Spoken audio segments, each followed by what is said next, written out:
Hi, my name is Dr. Stephen Morse, and I'm an expert in addressing the issue of modern slavery. One of the challenges of complying with the Australian Modern Slavery Act is the need to state how your organisation is measuring the effectiveness of those actions you have taken to address slavery. Some of those challenges including having done enough to measure in the first place, or simply figuring out what to measure or what can be measured. One of the greatest challenges I've seen in my assessment of modern slavery statements is the need to move beyond measuring outputs to measuring outcomes. It's a difference, say, of measuring how many people have done an awareness training to measuring the degree of knowledge acquired or the actions taken as a result. Combating modern slavery effectively is a complex business. And since modern slavery exists on a continuum, doing something to affect change takes a long-term investment in time and resources. It also requires creative thinking. It's not just about solving a problem, but also seeing the opportunities. And this can certainly have an impact on what you measure. So, where does one start with measuring effectiveness? Well, here are my 5 top tips. First of all, you need to start with the right baseline. This means understanding how your organisation operates within the market ecosystem.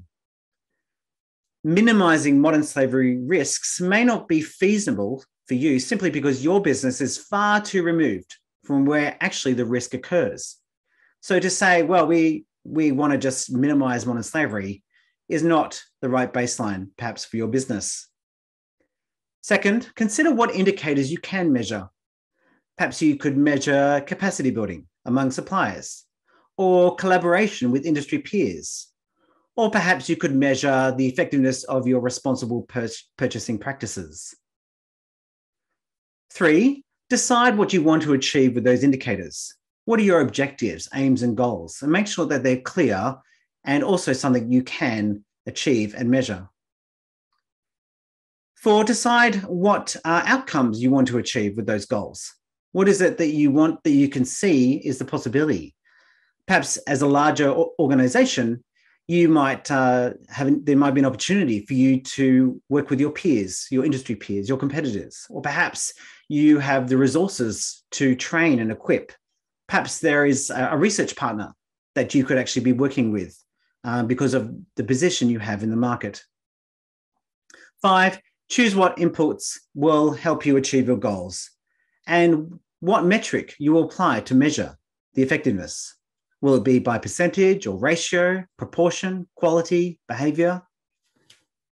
One of the best practices I've seen is where a company developed an entire framework to measure effectiveness with no more than 10 indicators to measure.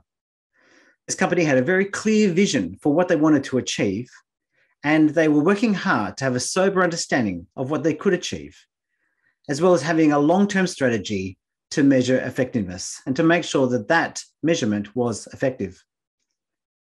Modern slavery is a human rights violation. It does impact more than 40 million people globally. And so there are many ways in which companies can take action and measure the effectiveness of those actions. If this has been helpful, I encourage you to click below to stay in touch. Please also subscribe, like, or share.